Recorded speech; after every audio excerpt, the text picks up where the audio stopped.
Today we're talking about mages in the jungle. No, mages in the jungle are not completely unpopular in Smite. There are a few that have been seen there quite frequently and are mostly played in the jungle, but we've seen a few new jungles come up, even being played on the highest levels of play, so I thought this was something worth addressing.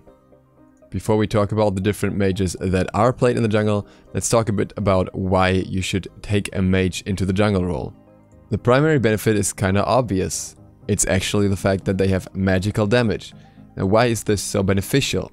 Usually when you see a team of a typical matchup with 3 physicals and 2 magicals, what will be prioritized, especially by the support when it comes to defensive items and also by anyone else building some protection, is physical protection. So for example, you have Sovereignty, which helps the whole team, and you have items like Breastplate of Valor in solo lane. And especially when your solo laner is physical as well, then there is a good chance that you can counter multiple enemies that may gank your lane across all lanes pretty easily by simply having physical defense. In addition, physical damage is the damage that you will take from minions and from most structures, so overall physical damage is very much what most sources of damage are. As such, for the enemy, it's very convenient if you have a majority of physical damage dealers in order for them to go into physical protection items, like especially Sovereignty, and help their team that way and protect themselves from ganks as well, if both the jungler and whoever is in that lane is a physical damage dealer, which would apply both for the solo lane and for the duo lane, and for the jungler obviously, in those normal scenarios. With the magical jungler, you shake this whole system up a little bit. You have a different source of damage from what the minions deal, and you have a different source of damage from what most solo laners, unless you're talking about guardians here, and what all the normal hunters deal, and at the moment we are mostly seeing physical hunters in the duo lane. So you kind of force the enemy to put some more variety in their build or focus on one specific type of protection depending on who's ahead or whatever their goal in the game may be, and that's generally beneficial. This makes you a lot more of a burst character as well than others could be without the sufficient amount of penetration to make up for the protections that the enemies have. If the enemy doesn't have the kind of protection that you deal in damage, then it's a lot easier to burst them, obviously. But that's not all. Especially because mages are very flexible in how they are played, or very different in how they are played. There are different purposes for different mages. For example, we have Ao Kuang, who has an Execute, which makes him an excellent tank shredder. You have Chang'e, who is a very utility-focused mage and, for example, brings healing to the team. And then other mages play in other purposes and other roles once again, and we'll go over these. And because of that, it may be worth considering picking a magical jungler just for that specific role, that specific counter that you're looking for. The magical junglers you'll see the most will probably be Ao Kuang, the Morrigan, and Chang'e. I will sort these a little bit by general popularity and what I would call momentarily popular, and so rather put like a bit of an emphasis on which mages are generally played in jungle.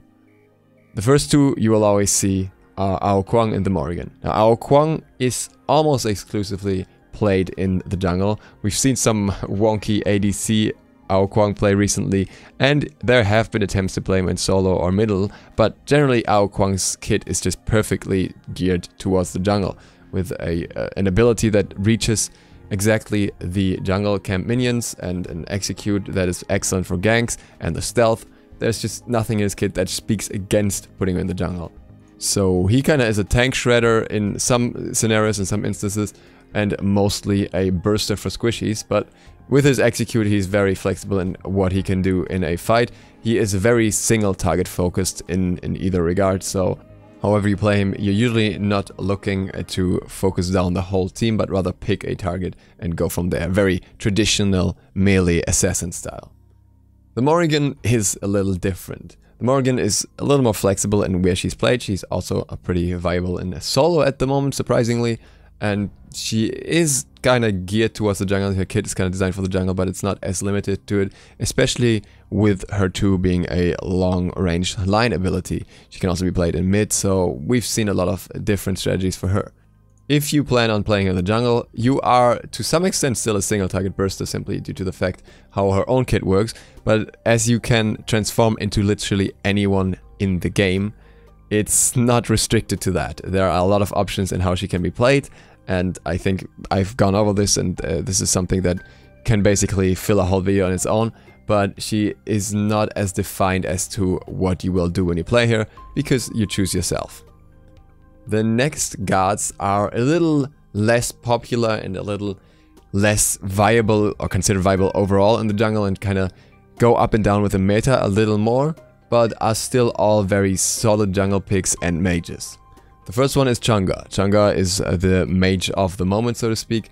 She is pretty effective in what she does, and she has this very unique role as kind of a team fight character, healer, but also having a lot of burst on her own. So it really goes down to how you play her or what you build on her, and that makes her very interesting and a very unique character in the jungle that brings something that we've not seen from junglers that often before. Usually the junglers, even the magical junglers, are still kind of damage oriented characters, and usually, or often at least, single target focused. With Chang'e, it doesn't really fit in there. She's very, very different in what she can do if you want her to be.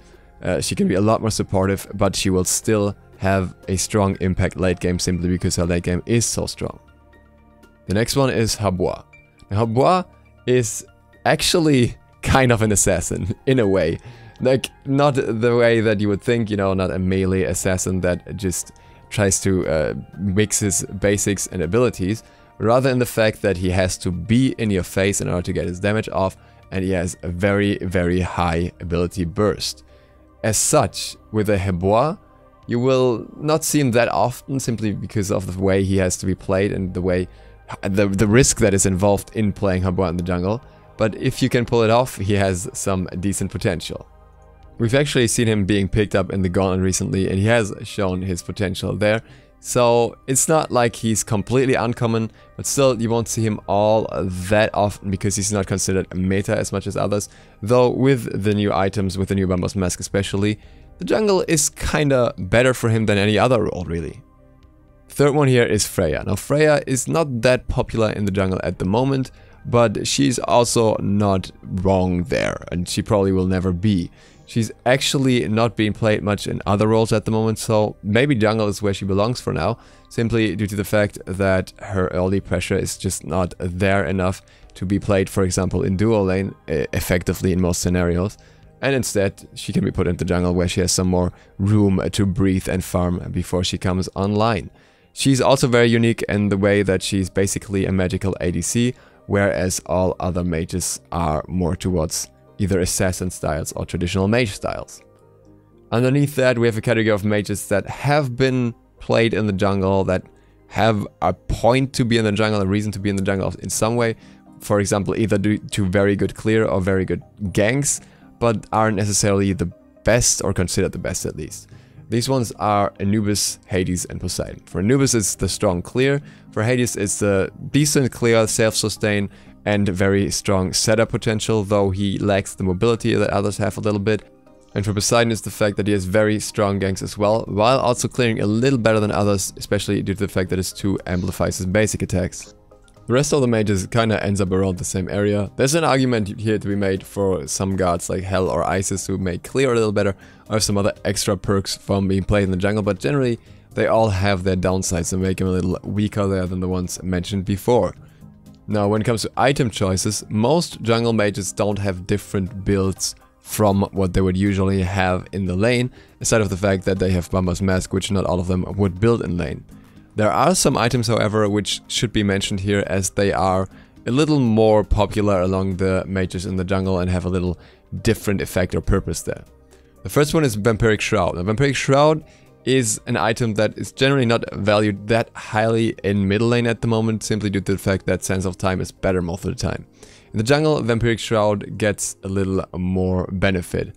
Not so much for every jungler, or for every jungling mage rather, but for some of them at least, especially Habois can make use of it, and this is due to the fact that it gives you extra health. Now, Sense of Time is great, and in many situations you will still want to build that in the jungle, but the benefit, or the reason why Vampiric Shroud is even good in the jungle, is because it has extra health. It gives you that extra early game sustain, and in the jungle you're not as dependent on MP5 because you have Bambas Mask for that. So you're already getting some mana, And if your mage is not that mana hungry, then you can look into more other options that are, well, helping you in other ways, and as such, Vampiric Shroud has a niche there. Doesn't mean it has to be built every game, just that it can be good. Another item that you will often see in the jungle is Dynasty Plate Helm. Now, Dynasty Plate Helm is simply amazing due to the relatively low price of the item and the stats that you get in return. And in the jungle you will still often be facing an enemy jungle who's physical or many other physicals, and you will generally be a little more in the enemy's face because your positioning is a little different from somebody who comes from lane all the time. So for that, Dynasty Plate Helm is also amazing. Shield of Regrowth is being played on Chang'e at the moment. It doesn't matter all too much for most other jungles, so especially with how it's being changed at the moment. So overall, we do see a little more defensive choices on jungle mages than on others, but it's not always necessary as well. Like, it's still possible to rush spears or anything like that. It's just generally a little more common. Once again, this doesn't apply to every mage though. Especially Freya, for example, will still look for something that's more like a hyper carry build. Overall, mages in the jungle have an interesting place in the meta, and I do believe that due to Bumba's Mask, we're able to play a lot more mages than before in the jungle, due to the way that Bumba's Mask is now, rather. And that, I think, is something interesting and welcoming, and I could imagine some kind of, well, currently low tier mage suddenly being played in jungle due to the fact that somebody figures out a way to play them very effectively there. I know that some people are already experimenting with Regen, and maybe something will happen in that regard. So it's always worth having a look at the mage section as well when looking for a jungle character that you want to play, depending on the matchup, and especially if you want to counter a specific god.